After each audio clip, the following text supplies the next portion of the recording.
বাবা নিয়ে গল্প, হ্যাঁ কেউ লিখতে পারে নাই। বাবা কি জানো, বাবা একটু চোখ গরম করলে তুমি পুলা মেজাজ গরম করেন যাব না।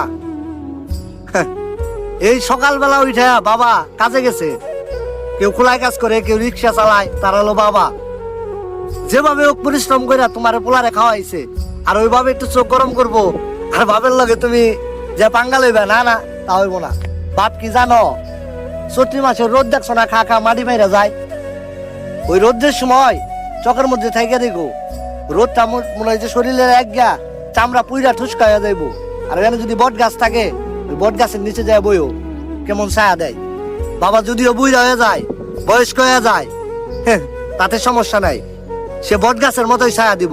বাবা নিয়া কোনো সাহিত্যিক এখনো কবিতা লিখে শেষ করতে পারে নাই।